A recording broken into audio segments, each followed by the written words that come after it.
The ring caught the light before he caught her face.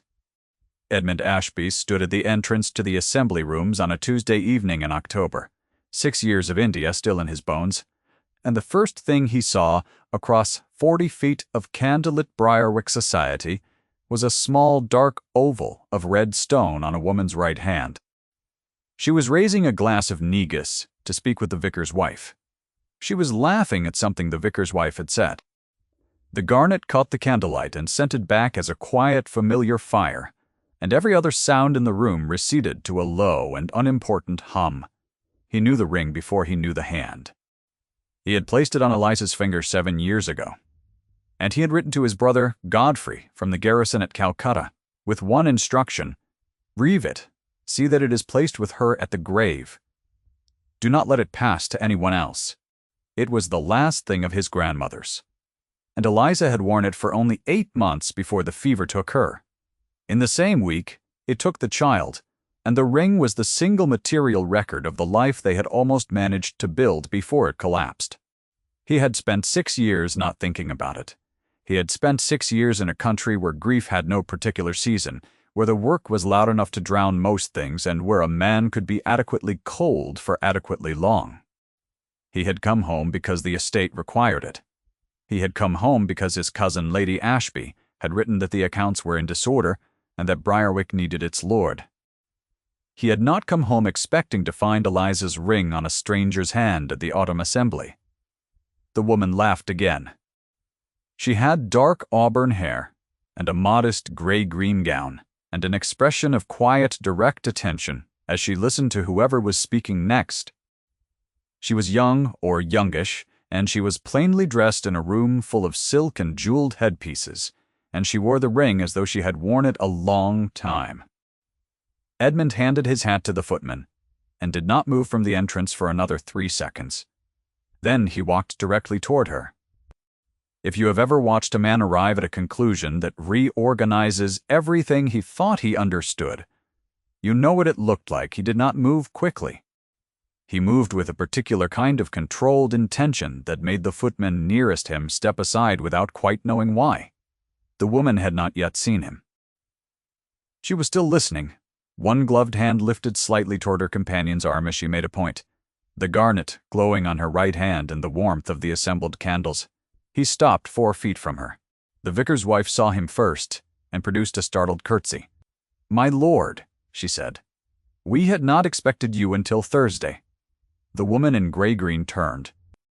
Her eyes were the color of still water over moss, and they registered his face with the kind of steady attention that assessed without showing its assessment.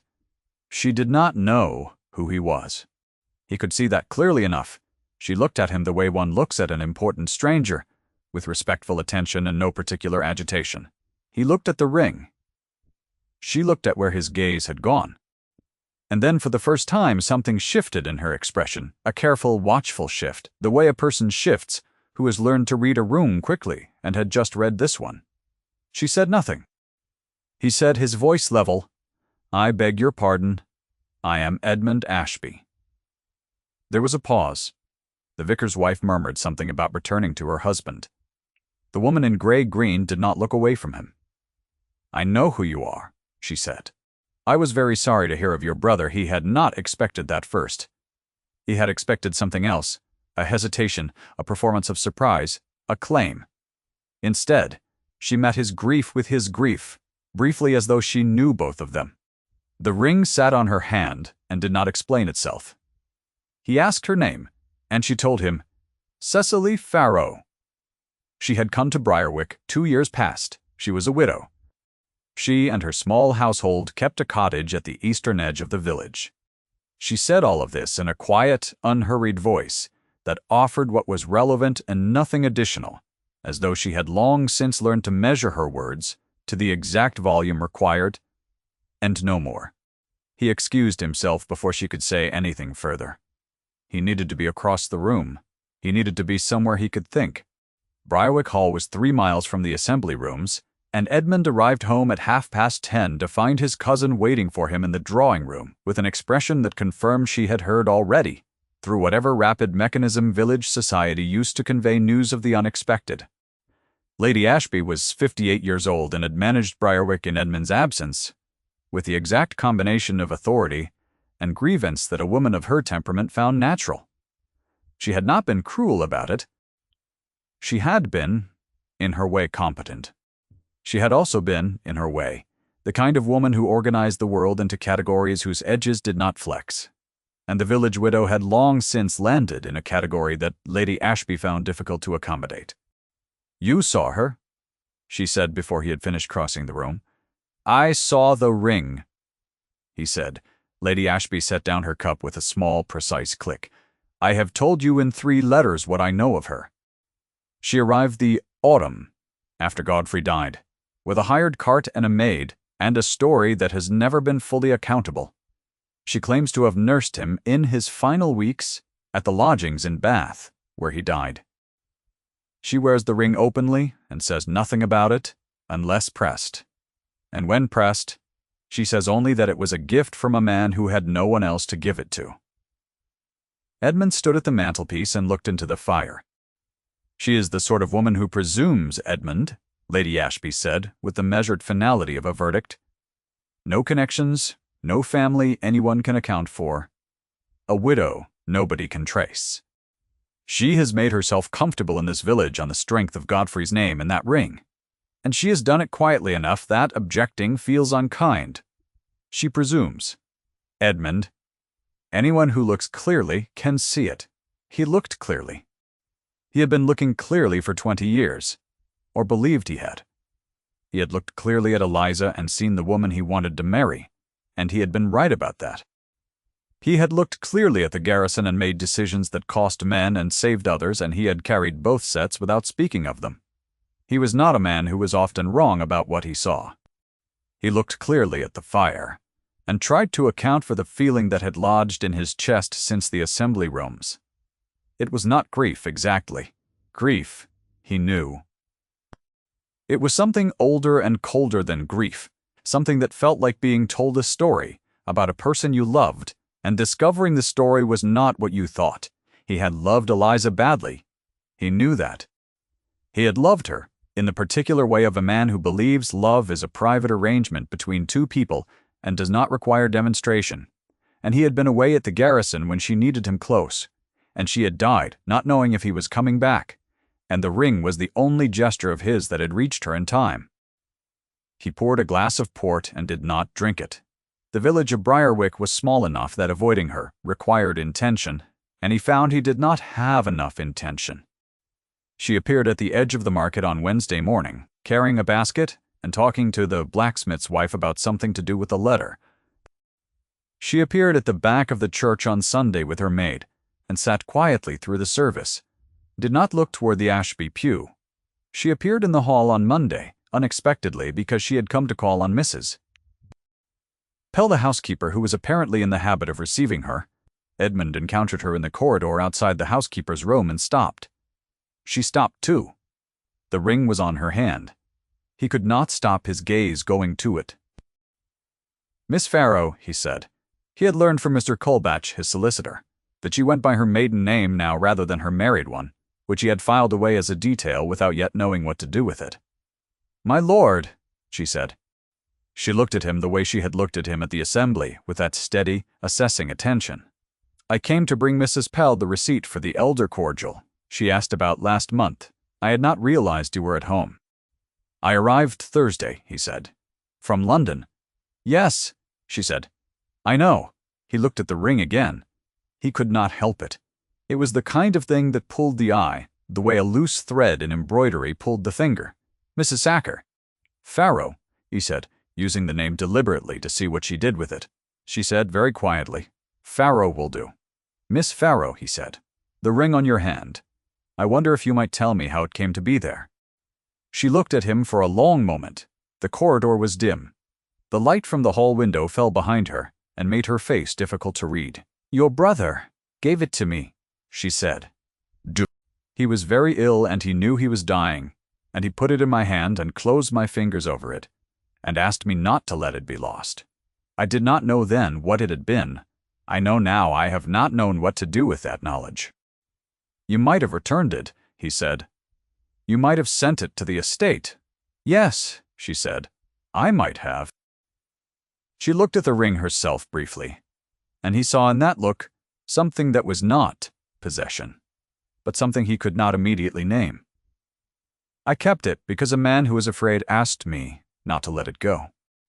I see now that I should have found a better way to honor that." She said nothing else.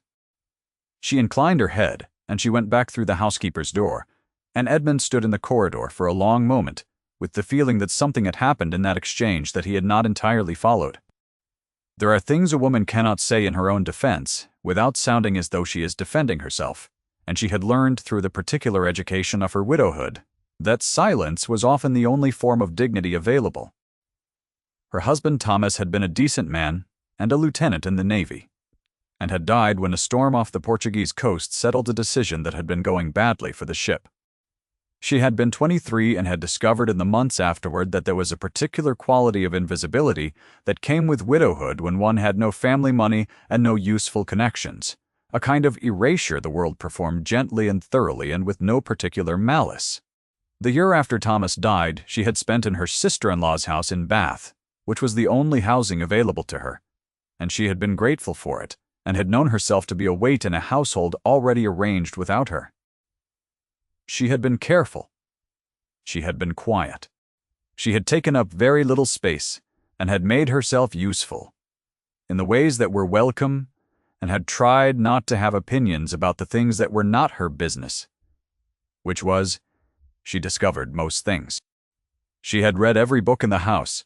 She had written letters for pleasure, and burned them rather than send them, because the people she would have sent them to were dead, or distant, or had their own arrangements that did not include her. She had thought in the small hours of a good many nights that there was a particular kind of loneliness that did not announce itself as loneliness, but lived in the body as a kind of low, steady weight, like wearing a coat that was slightly too heavy for the season. She had come to Briarwick because a friend of a friend had mentioned a cottage available to let at a reasonable sum, and because the village was small enough that she might be able to make herself helpful, and she had been methodically helpful. She helped Mrs. Pell when the housekeeper's eyes began to fail her. She helped the vicar's wife with the correspondence she found difficult. She brought soup to the blacksmith's family when the youngest child had a fever, and she did not mention it afterward. She did not mention it because she had learned that mentioning such things produced a particular kind of discomfort in the recipients, who were then required to feel grateful to someone they had not intended to be indebted to, and she found she preferred the work to the gratitude. The village had decided she was a woman who presumes, meaning a woman who arrived without an account of herself that fit the categories available, and who did not seem to feel the discomfort of that failure. She had heard it said at the edge of conversations, in the half-turned commentary of women who meant no particular cruelty, and managed a good deal of it anyway. She heard it said in the particular tone that suggested the saying was a service to her, a warning she might act on if she had the sense. She wore the ring because Godfrey Ashby had asked her to. She wore it on her right hand, not her left, because she understood that wearing it on her left would constitute a claim she had no right to. She had never pretended to be anything to the Ashby family beyond a woman who had been present when one of their number died, and had done what she could, and had accepted the one thing he had to give because refusing a dying man felt like refusing his last coherent act of grace. The ring was small and old, and the gold of the setting was slightly worn at the base, the way gold wears when it has been on a hand a long time. She had not known whose hand it had been on before. She had learned, gradually, from the housekeeper's careful confidences, and from one or two sentences Mrs. Dida Pell had let fall without fully intending to, that the ring had belonged to the First Lady Ashby, and before that to a woman whose name no one living in Briarwick quite remembered, that it had moved through the Ashby family as certain objects do, not so much possessed as passed along. She had thought, on the nights when thinking was unavoidable, that she should return it. She had thought about how to do it without making it a larger gesture than it needed to be. She had composed the letter 3 times and destroyed it 3 times, because each version of the letter required her to explain the circumstances of Godfrey's death in more detail than she was comfortable putting on paper, and each version sounded, on rereading, like a woman who had spent 2 years deciding what to do with something that was not hers, which was both accurate and insufficient as a summary. What she had not accounted for was the brother. Godfrey had spoken of Edmund with a complicated love of a younger sibling, the kind of love that contains its resentments and its admiring and its grief all together. "He is not cold," Godfrey had said, in the way she remembered. "He is careful. There is a difference. Though I grant you the result looks the same from outside." She had believed him at the time. She was less certain now. "Ras." The library window faced the kitchen garden, and it was through that window that he first saw what he had not been looking for. He had returned from his afternoon errand early because the horse had thrown a shoe on the lane east of the village, and he had walked back rather than wait for the farrier. He came in through the east entrance, still in his riding coat, and he went to the library to fetch the estate ledger, and he found the library empty, except for the sound of a voice in the housekeeper's room beyond the connecting door, which stood ajar. He went to the window because he wanted to look at the kitchen garden and think which was the thing he used the library for when he needed to think. And the view from the window showed him the small side table where Mrs. Pell took her afternoon correspondence and the woman seated across from her reading aloud from a letter. He had not asked her to be there. She had not known he was in the house. She read the letter straight, in the steady, unhurried voice he was already coming to recognize, and the letter was from his solicitor, and contained news about an encumbrance on the eastern acreage that was neither good news nor catastrophic news, but was by any measure the kind of news a person might soften for an old woman of 68. She did not soften it. She read it as it was written and then said, when she had finished, "Mr. Colbatch writes that there is a remedy available. Mrs. Pell, his lordship will need to make a decision about the lease arrangement. But the estate is not at risk." Mrs. Pell said something he could not hear. She said, "No. His lordship has been dealing with difficult accounts since he arrived. This will be one more." She folded the letter and set it aside and picked up a different page, a sheet of plain paper, and said, "Now, shall we write to your daughter?" He watched her draft the letter on Mrs. Pell's behalf. He watched her choose words the way someone chooses them who understands that words are what the people around her have. When they have little else, he watched her cross out a line and replace it with something warmer and more exact. He watched her pause and listen when Mrs. Pell offered a correction, and take the correction without any of the performance of taking it. He stood at the library window for 11 minutes. He did not move. He did not announce himself. When she had gone, he remained where he was. For a further time he did not measure, looking at the empty table. Miss Harriet Fenwick arrived at Briarwick Hall on Friday afternoon with her mother, and the afternoon was the kind of afternoon that made clear the structure of certain assumptions. Lady Ashby had arranged it with the comfortable authority of a woman who sees several moves ahead in a game the other players have not quite registered. Miss Fenwick was 24, and accomplished and the daughter of the Fenwick estate to the north, and she had grown up in the general understanding, shared by both families, that he and Harriet Fenwick were an obvious conclusion, waiting for his return to make it official. Miss Fenwick was beautiful in the way of a woman who has always known she was beautiful, and has organized her character around it, not unpleasantly, but with the kind of confidence that comes from never having needed to find out what she was if she was not. She sat across from Edmund at the dinner table and spoke of the season and of her travels and of her brother's new commission, and she was charming and well-informed and entirely suitable, and Edmund found himself looking at the candles and thinking about a ring. At the dinner table, Lady Ashby mentioned the widow at the cottage in the context of a discussion about the village's visiting list. She mentioned her in the tone of a woman performing reluctant balance, a woman who wants to be fair and finds the effort visible. Miss Fenwick said, setting down her wine glass with a precise, bright little sound, "One does wonder at women who presume connections they cannot document." Lady Ashby said, "Quite." Edmund said nothing. He was looking at the candles, and the thought arrived, fully formed and unasked for, that she would not have said quite. She would not have said quite, and she would not have produced that bright little sound with her wine-glass, and she would not have arranged her expression into that particular pleasing configuration, That meant she was aware of how she looked when she was being gracious about something she found distasteful. He was being unfair. Miss Fenwick was 24 and had been raised to be exactly what she was, and what she was a great deal of what Briarwick expected and probably needed. And Edmund was 34 and had been away for 6 years and was not in a position to audit the preferences of young women who had done nothing to deserve his criticism. He drank his wine and said something civil about the Fenwick pheasant wood, and the evening continued in its proper shape, and he shook Lady Ashby's hand on the steps and told her it had been a pleasant evening. Driving home, he thought about the library window. He had thought about the library window every day since Monday.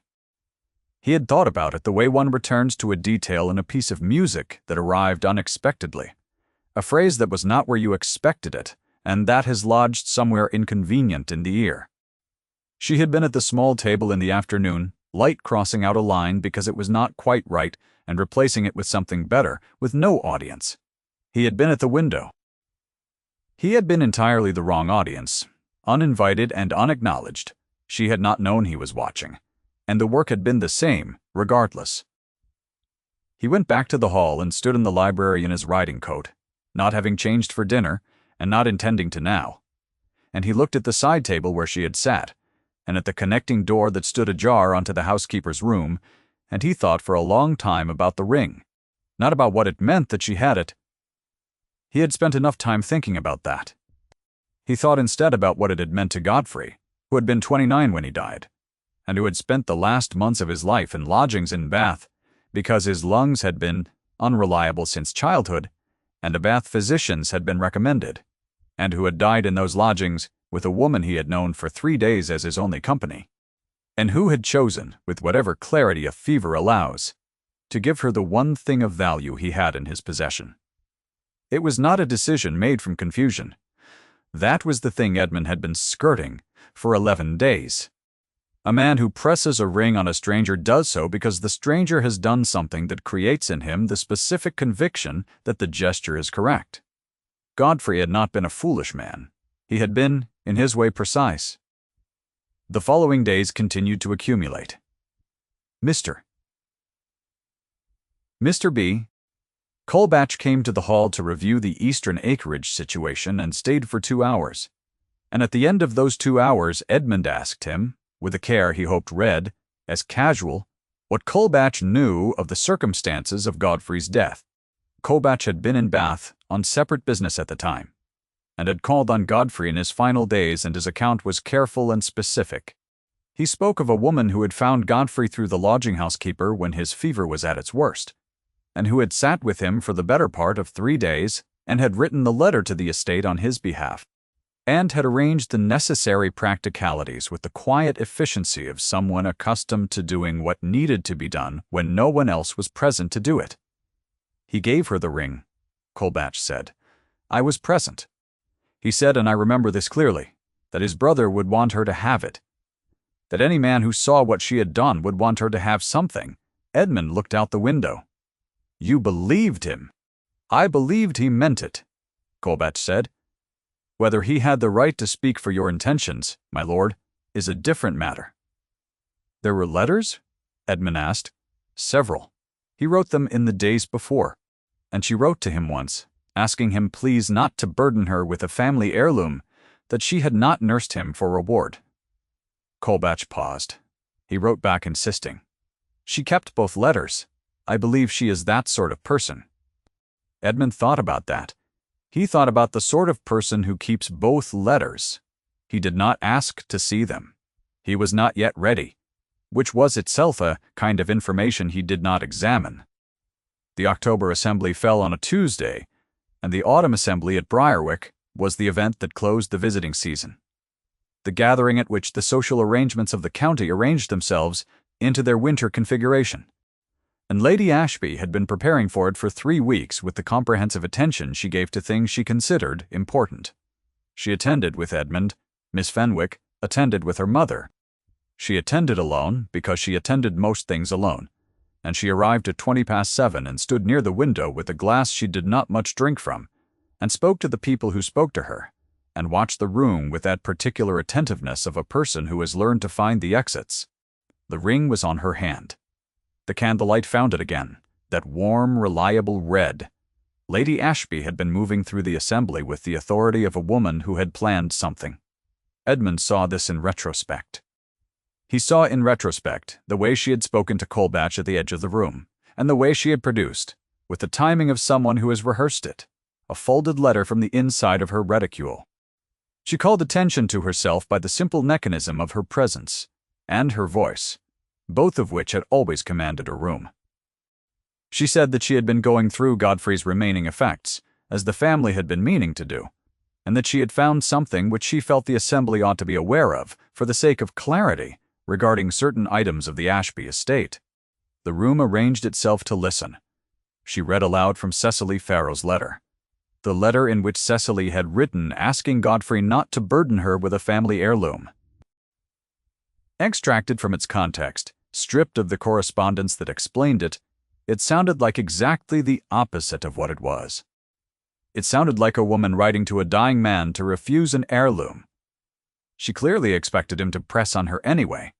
It sounded, in the charged acoustics of an assembled room, precisely like a woman who had been calculated and artful, who had positioned herself at the deathbed of a vulnerable man and performed reluctance while pursuing what she wanted.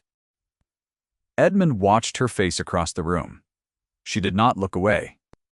She stood very still, the way a person stands who has been struck and is deciding whether to fall, and she looked at Lady Ashby with an expression that contained no performance whatsoever. He crossed the room. Chew. The crowd parted for him, in the automatic way crowds part from men of his rank, and he arrived at the center of that small charged space. And he looked at her, and he said, in a voice that was level and that he hated himself for, "Miss Farrow, if the ring belongs to the estate, I must ask you to return it." She looked at him. Those gray-green eyes, steady. She said nothing. Then, with the quiet of someone performing a private act in public, because she has no alternative, she drew off the glove from her right hand. She removed the ring from her finger, the garnet ring that Godfrey had pressed into her hand in a lodging in Bath on a night when he was afraid and dying, and she was the only person in the room. She held it out. He looked at it. The red stone in her palm, the glove hanging from her other hand. She had not offered a single word of self-defense. He thought about both letters. He thought about Colbatch saying, "She is that sort of person." He thought about 11 minutes at a library window watching a woman draft a letter on behalf of a woman who could not see well enough to draft it herself, and choosing better words than required, and taking corrections without performance. He said, "Miss Farrow, the letter my cousin read, was there another?" The room was very quiet. She said, "Yes." Godfrey's response to yours, "Yes." He turned to Colbatch, who was at the edge of the assembled crowd, and who had the expression of a man who had known this moment was coming, and had been waiting for it, with professional patience. "Mr. Colbatch," Edmund said, "you were present at my brother's death." "I was," Colbatch said. "Were you present when this letter was written?" "Both of them," Colbatch said. "And when the ring was given?" "I can speak to the circumstances if you wish me to, my lord." "I wish you to," Edmund said. Colbatch spoke. He spoke briefly and precisely, the way a solicitor speaks when he has long since organized the relevant facts into their correct order. He described the lodgings. He described the fever. He described a woman who had come because the lodging housekeeper was frightened and did not know what to do, and who had stayed because staying was what was needed, and who had written to ask Godfrey to please reconsider the gift, and who had kept his answer. He described Godfrey pressing the ring into her hand and saying, "My brother would want you to have this. Any man who understood what you have done would want you to have it." The room had been quiet before. It was a different kind of quiet now. Lady Ashby stood with the letter still in her hand, and her face underwent a sequence of small recalibrations. She was not a cruel woman. Edmund had always known this about her, that she was a woman who believed the world had a correct arrangement, and who moved within that belief with the authority of a person who has never been seriously wrong. She had been seriously wrong in public. In the same room as most of the county, the quality of her silence was not defiance. It was, he recognized, the silence of a person making an accounting. Miss Fenwick had moved, by small degrees, to the back of the room near her mother. Edmund turned back to her. She was still holding the ring in her palm, still holding it out, because no one had told her otherwise. He took her hand. He took the hand that was holding the ring, and he closed it around the ring, and he held it. The room held its breath. He said, looking at her, not at the room, "She is my intended. The ring is exactly where it belongs." He felt her hand close, and then open slightly, as though she was not certain what to do with what had just happened. He felt through the thin barrier of her half-removed glove the warmth of her hand, and the small specific weight of the ring she had carried for 2 years without understanding its full meaning, and he felt something he had not expected to feel about anything in Briarwick. Something that required, he recognized, considerably more courage than crossing a room. Perhaps you found yourself thinking, in that held silence, that this was not how public declarations were supposed to go, that there should have been more preparation, more evidence of feeling, some longer accumulation of proof. There was not. There was only a man looking at a woman across a room that had tried to decide what she was, and finding, when he looked, without the weight of the ring's history, that she was someone he had been watching for 11 days and could not stop watching. She looked back at him. No performance, no particular triumph. The same steady attention she had given him from the first moment he had arrived in her vicinity, as though she had always known something about him that she was waiting for him to catch up to. Lady Ashby, to her credit, said nothing further that evening. She withdrew to the side of the room and accepted a glass of wine from a passing footman, and sat with the look of a woman, in the process of revising a long-held position, which is a look that deserves some credit, because it is not a comfortable look to wear in company. The autumn assembly at Briarwick concluded at 10:30. Most of the county departed with something to discuss over the following week that would carry them comfortably through to Christmas. The library at Briarwick Hall had a fire laid by the time they returned, because Mrs. Pell had been in the habit for 30 years of laying the library fire on assembly evenings regardless of what the assembly had contained. She had laid it tonight, and it was burning steadily, and the room smelled of old leather and the particular dry warmth of a fire that has been going long enough to have settled into itself. The books on the shelves nearest the fireplace had the faded spines of books that had been warm for a very long time, and the armchairs were the kind that had taken the shape of the people who sat in them, and the whole room had the quality of a place that had been deciding what it was for years and had recently arrived at an answer. Edmund and Cecily stood at opposite ends of the room for a moment after they entered. The hall was quiet. The servants had withdrawn. The assembly was behind them, and what the assembly had done, what had been said, and what had been answered, was behind them too, and what was ahead of them was this room and this fire and the question of what two people say to each other when the things that stood between them have been, one by one, removed. He looked at her hand. The ring was still on it, where he had pressed it back and closed her fingers around it. The garnet caught the firelight the way it had caught the candlelight of the assembly rooms, the way it had caught every light in which he had seen it since Thursday week, that same warm, familiar red. He had carried it in his mind for 6 years as something lost, something placed beyond reach by the nature of grief and distance and the long unhappy months before Eliza died. He had not imagined it could look as it did now, on a different hand, in a different light, and still be itself, still be recognizable as something that had found, by some route he had not planned, and would not have designed its way through. He said, "I owe you an apology." She said, "You did not know." "I did not ask." He said, "There is a difference." She was quiet for a moment. The fire settled with a low sound, a small collapse of wood that had been standing and was now giving way, which is the sound a fire makes when it has been burning long enough to have spent what it was given and is working now on what is underneath. He had heard that sound in camps and on ships and in a great many cold rooms in India, and he had never considered what it meant about a room until now, standing in a room that had made its own decision. "Godfrey," she said, "spoke of you a great deal. He said you were careful." He said people mistook it for coldness. Did you? He asked. She considered this with the honest attention she gave to everything. Yes, she said at first. He crossed the room. Not the whole distance. Not yet. He stopped within a few feet of her, close enough to see the specific gray-green of her eyes in the firelight, far enough to offer her the choice of what came next. He was aware, in the way he had not been aware of anyone's proximity in a considerable time, of exactly where she was in the room relative to himself. Not in the calculated manner of a man managing distance, but in the way of a person who has become, without particularly intending it, very attentive to where a particular other person is. I watched you from the library window, he said. On Monday, I was not meant to. You were drafting Mrs. Pell's letter to her daughter.